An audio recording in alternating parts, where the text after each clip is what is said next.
E aí, família, vamos lá? Tá na hora do vídeo. Olha só, a polêmica estratégia do Japão de conviver com vírus. No Japão, há 8 meses antes de registrar os primeiros casos do novo coronavírus, ainda não há confinamentos obrigatórios, multas ou quarentenas. Por outro lado, a vida volta pouco a pouco ao normal. Escolas e restaurantes estão abertos. Os pontuais trens voltaram a estar cheios. E o governo implementou campanhas nacionais para incentivar a população a viajar dentro do país e também estimulando a comer fora de casa, como estratégias para recuperar a economia. Segundo suas autoridades, o resultado de uma abordagem única à pandemia que os ajudou a manter o vírus sob controle e reduzir o impacto econômico. Segundo os dados oficiais, o país asiático havia registrado até dia 7 do mês 10 cerca de 1.500 mortes e pouco mais de 82 mil casos. A taxa de mortalidade por 100 mil habitantes girava em torno de 1, enquanto nos Estados Unidos chegava a 64 e no Brasil passa de 70. O país não chega a ter o melhor resultado entre os países asiáticos, né? Tailândia, Coreia do Sul ou Vietnã, que adotaram medidas mais drásticas, registraram menos casos. Mas a nova estratégia do Japão tem se mostrado única por mesclar abordagens científicas, flexibilidade e senso comum. No Japão, estamos usando uma abordagem diferente da que tem sido usada na maior parte do mundo, afirma Hitoshi Oshitani, professor de virologia da Tohoku University School of Medicine.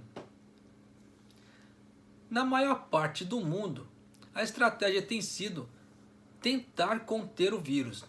Desde o início, não tínhamos esse objetivo, optamos por algo diferente. Decidimos aprender a conviver com esse vírus, completa o novo normal. Segundo Ostani, para isso, procuramos reduzir o máximo as transmissões, mantendo as atividades sociais e econômicas.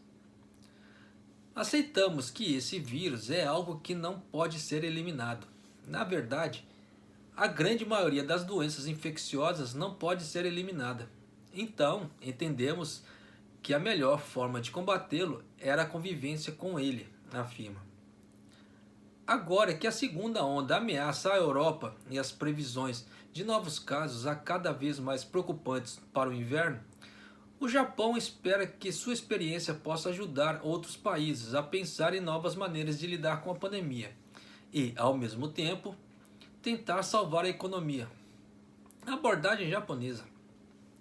Segundo Ostani, um dos elementos que levaram o Japão e outros países asiáticos a estar bem preparados para fazer frente ao coronavírus é que, ao longo da história, eles sofreram com outras epidemias e estão localizados bem próximos da China.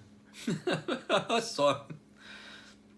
Como estamos relativamente perto de Wuhan, onde a pandemia teve origem, nós preparamos muito rapidamente porque sabíamos que poderíamos ter muitos casos. Lembra o especialista, que foi um dos principais assessores do governo na estratégia contra o coronavírus. Poucas semanas depois, o vírus veio a público na China e o Japão também registrou seu primeiro caso. Era apenas 16 de janeiro e não demorou muito para que a situação no país fosse agravada por um cruzeiro marítimo, o famoso Diamond Princess. Tanto que você vê que nos vídeos que eu gravo, nas estatísticas sempre coloca com os números do Diamond Princess ou sem os números do Diamond Princess. Então fica esse dilema. Porque eles falam que como o navio veio de fora, não era infecção de dentro. Então eles incluem ou não, dependendo da situação. O Diamond Princess, que se tornou a fonte de infecções no porto de Yokohama. Então, em meados de março, tivemos outro surto, que foi desencadeado por viajantes que chegavam da Europa, do Oriente Médio, da América do Norte e de muitos outros países. Lembra Ostani, que também atuou como ex-assessor da Organização Mundial da Saúde, OMS, para doenças transmissíveis. Este surto estava sob controle em meados de maio. O governo decretou o estado de emergência e suspendeu naquele mês mas a essa altura, outra onda de infecções já havia começado em Tóquio, que agora está começando a diminuir. Acrescentou, realmente está, tipo assim, em Tóquio está uma montanha-russa o gráfico, né? Tem dia que sobe, tem dia que cai. Foi nesse contexto, lembra Ostani, quando as autoridades no Japão entenderam que precisava de uma forma diferente de abordar o coronavírus. Sabíamos, pelo que acontecia em Wuhan, que é possível conter o vírus, mas é extremamente difícil de fazê-lo. No Japão, porém, não tínhamos como implementar uma quarentena ou forçar as pessoas a ficarem em casa, diz. O país, apesar de um dos mais desenvolvidos da Ásia, também não tinha capacidade para produzir e fazer testes em massa, como fazia a vizinha Coreia do Sul. Ficou claro que precisamos de uma abordagem diferente, diz Ostani.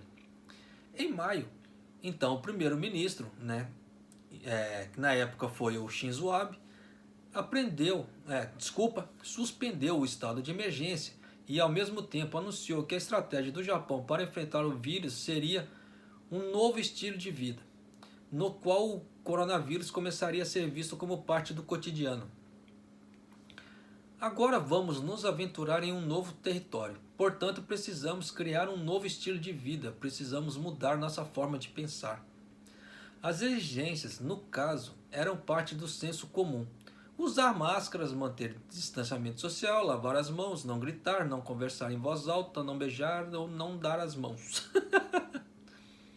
Segundo Ostani, o raciocínio por trás das estratégias japonesas de conviver com o vírus não foi motivado apenas por razões políticas ou de infraestrutura. Foi baseado em nosso conhecimento sobre o vírus e no que estávamos descobrindo sobre ele, diz. Embora hoje o papel de pacientes assintomáticos na transmissão de coronavírus seja um fato conhecido em todo o mundo, ele foi base da estratégia do Japão antes dela ser aceita em outros lugares. Desde meados de fevereiro, a equipe de Ostani recomendava levar em consideração que o vírus pode ser transmitido por pessoas aparentemente saudáveis. Sabíamos da existência de muitos casos assintomáticos ou com sintomas muito leves. Isso nos torna muito difícil de localizar todos os casos positivos. Por isso, nosso propósito não era contê-lo desde o início, mas suprimir as transmissões o máximo que pudéssemos. O Ostani lembra que a experiência do Japão com o navio Diamond Princess os levou a entender melhor como o vírus funcionava. Sabíamos que a maioria dos infectados com coronavírus, quase 80%, não transmite para ninguém. Em vez disso, uma pequena porção infecta muitos outros, afirma. O efeito atualmente conhecido como eventos de supercontágio é que posteriormente foram documentados em outros países, levou a equipe de Ostani a entender que a transmissão deste vírus não pode ser contida se os clusters de infecções não forem controlados. Grupos de eventos de saúde semelhantes ao que ocorreram na mesma área ao mesmo tempo. O controle desse grupo também tem sido a base de nossa estratégia para conviver com o vírus, afirma. Especialistas do Japão logo também chegaram a outra conclusão, que alguns países ainda não aceitam e que a OMS, embora não tenha descartado, também não reconheceu categoricamente que o coronavírus pode ser transmitido por via aérea. Foi assim que surgiu a estratégia conhecida como Sanmitsu, uma recomendação para a saúde pública que se tornou uma regra de ouro para conviver com o vírus. Evitar lugares com pouca ventilação, evitar lugares com muitas pessoas, evitar lugares fechados onde as pessoas podem falar em voz alta. No caso seria os 3 Cs, né? Como parte desse princípio, os eventos esportivos, por exemplo, são permitidos, mas as pessoas não podem gritar. Em muitos bares e restaurantes, se pede aos clientes que não falem, que falem em voz baixa ou que ouçam música em vez de conversar. Para Ostani, diversos aspectos culturais e idiosincráticos do Japão também têm contribuído com a resposta local para aprender a viver com a vida normal durante a pandemia. É sabido que nós, japoneses, somos mais propensos a manter mais distância física do que no Ocidente. E outro elemento que tem tido bastante impacto é a pressão social, e ninguém no Japão gostaria de ser apontado como responsável pela transmissão do vírus. Segundo um estudo da Faculdade de Psicologia da Universidade de Doshisha, o uso generalizado de máscaras no país não está ligado ao desejo de prevenir a propagação do vírus, mas sim uma pressão social. A maioria dos japoneses prefere não ser questionada por não usá-la. A pressão social, sem dúvida, tem ajudado a conter o vírus no Japão, mas também tem criado situações de discriminação com outras pessoas doentes ou trabalhadores do setor de saúde, afirma Oshitani. A estratégia japonesa, no entanto, tem sido bastante impopular. Pesquisas de opinião mostram uma insatisfação generalizada da população com o governo central sob a acusação de que há uma resposta lenta e confusa. É isso aí desde o começo do coronavírus, eles já estão falando isso. O patamar baixo de testes para detectar o vírus precocemente e os obstáculos que ainda existem para seu acesso também levaram muitos meios de comunicação e especialistas locais a afirmarem que tem sido um entrave para o rastreamento eficaz da doença. E com as Olimpíadas adiadas idealmente até 2021, os olhos do mundo acompanharão por meses a fio como o país continua lutando contra a pandemia. No entanto, Oshitani duvida que, apesar dos resultados e das estratégias de conviver com o coronavírus, o Japão possa realizar um evento esportivo dessa magnitude no próximo ano. Ele duvida, mas o governo já falou que vai fazer. Não tem muito o que questionar. Né?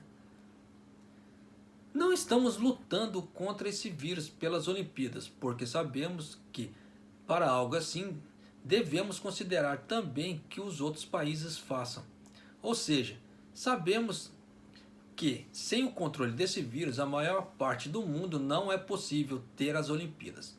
Aponta aí. Se formos sediar os Jogos Olímpicos, temos que fazer de forma segura e encontrar o melhor modo de fazer. E neste momento não tenho a certeza se temos a capacidade para isso. Então, é isso aí. Então vocês estão vendo que o Japão está no meio de uma controvérsia, mas de qualquer maneira, né, você vê que é o jeitão de lidar, do Japão lidar com o coronavírus. Né? Essa abordagem sempre foi muito louca, desde o princípio. Né? O Abe foi muito criticado na época, mas vai fazer o quê? Né? Então é isso aí, família. Um abraço, até o próximo vídeo.